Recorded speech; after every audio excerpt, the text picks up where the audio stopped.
আল্লাহর রহমতের মাস শুরু হয়ে গেল।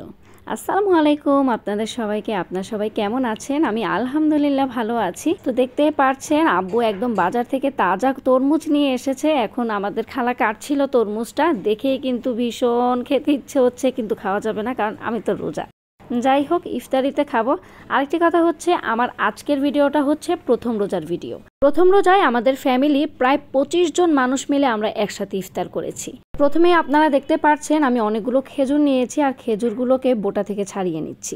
ইফতারিতে খেজুর না হলে তো আমার চলেই না, খেজুর তো থাকতেই হবে। যাই হোক, খেজুরগুলো আমি এখন খুব সুন্দর করে ধুয়ে তারপর এখন আমি চলে যাচ্ছি সবার জন্য শরবত বানাতে। আর আমি শরবত বানাবো আজকে তরমুজের শরবত। ইফতারিতে খেজুরের পর শরবত হচ্ছে আরেকটি প্রিয় জিনিস আমার। এই শরবত না থাকলে তো একদম শান্তিই লাগে না। রোজা খোলার সময় যদি এই শরবতটা থাকে, কি যে শান্তি লাগে। তো প্রথমেই আমি ব্লেন্ডার জগে দিয়ে দিয়েছি তরমুজ, তারপরে দিয়েছি স্বাদ মতো চিনি, এরপরে আমি দিয়েছি গুঁড়া দুধ। এখন আমি দিয়ে দিচ্ছি লাস্টে রুয়াবজা। রুয়াবজা ছাড়াতে শরবতটা একটু মজা লাগে না আমার কাছে। তো এইভাবে কিন্তু আপনারাও বানাতে পারেন। তো এখন খুব সুন্দর করে আমি তরমুজের শরবতটা বানিয়ে নিয়েছি। এইভাবে ফ্যামিলির 25 জন মানুষের জন্য আমি প্রায় 2 পাতিলের মতো শরবত বানিয়েছি। যেহেতু আমরা সবাই মিলে ফ্যামিলি 25 জন মানুষ, তো আমরা এখানে 1 টাইম প্লেটের ব্যবস্থা করেছি, যাতে করে ইফতারটা আমরা 1 টাইম প্লেটে সার্ভ করতে পারি। ইফতারিতে আরও ছিল মাটন হালিম। তো এই মাটন হালিমটা এখন সুন্দর করে সার্ভ করা হচ্ছে। আর এই সার্ভ করার পর আমরা সুন্দর করে মাটন হালিমের উপরে কিছু গার্নিশিং করব। মাটন হালিমটা গার্নিশিং করার জন্য আমরা নিয়েছি ধনেপাতা কুচি, আদা কুচি, লাল মরিচ কুচি, কাঁচা মরিচ কুচি, এরপরে নিয়েছি পেঁয়াজ বেরেস্তা। এই সব উপকরণ দিয়ে হালিমগুলোকে আমরা গার্নিশিং করে নিচ্ছি। আপনারা দেখতে পাচ্ছেন এক এক করে সবগুলো উপকরণ দেয়া হচ্ছে প্রতিটি বাটিতে। গার্নিশিং করার পর মাটন হালিমগুলোকে দেখতে খুব বেশি ভালো লাগছিল। যাই হোক, হালিমের কাজ তো শেষ। এখন আমরা চলে যাচ্ছি প্রতিটি প্লেটে আলুর চপ, পেঁয়াজু, বেগুনি সার্ভ করার জন্য। দেখতেই পাচ্ছেন প্রতিটা প্লেটে কিন্তু আলুর চপ, পেঁয়াজু, বেগুনি সব কিছু দেয়া হচ্ছে। সাথে কিন্তু ছিল 2টি করে খেজুর, শসা এবং জিলাপি। শুধু কিন্তু আমি নয়, আমার ফুফুরা, চাচিরা, এরপর আমার কাজিনসরা সবাই মিলে আমরা একসাথে কাজ করেছি। একসাথে কাজ করার মজাই আলাদা। আর একসাথে কাজ করতে করতে কিন্তু গল্পও করা যায়, এতে কিন্তু সময়টাও অনেকটা কেটে যায়। যাই হোক, ইফতার কিন্তু রেডি হয়ে গেছে। এখন আমরা সবাই মিলে ইফতার করে ফেলবো আজান দেওয়ার পর। এরপরে রয়েছে রাতের খাবারের পালা। রাতের খাবারে কি কি আয়োজন হয়েছে আমি আপনাদের সবার সাথে তা শেয়ার করছি।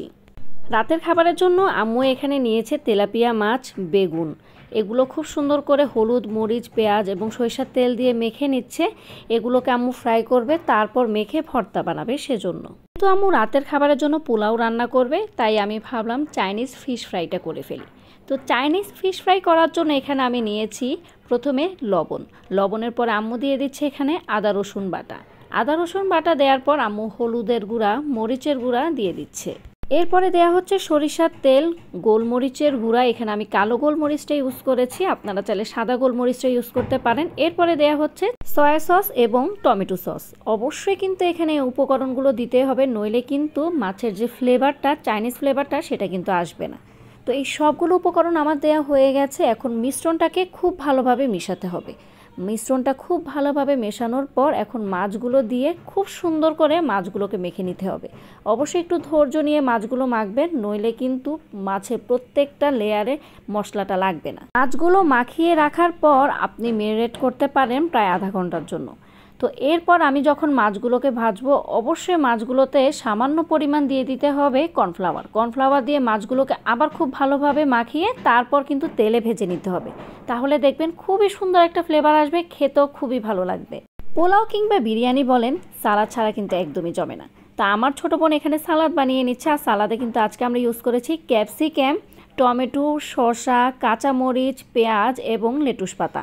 সালাদগুলোকে মাখিয়ে নিচ্ছে লবণ এবং অলিভ অয়েল দিয়ে। খুব সুন্দর করে মাখানোর পর এখন আমার ছোট বোন ভর্তা মাখিয়ে নিচ্ছে। আমি আপনাদেরকে দেখিয়েছিলাম আম্মু বেগুন এবং মাছ খুব সুন্দর করে মাখিয়ে রেখেছিল, সেগুলোই কিন্তু তেলে ভেজে নিয়েছে, তারপর কিন্তু ভর্তাটা করা হয়েছে। তো আপনারা দেখতেই পাচ্ছেন আমাদের আরও আইটেম ছিল গরুর মাংস, এরপরে ছিল এখানে মিক্সড ভেজিটেবলস।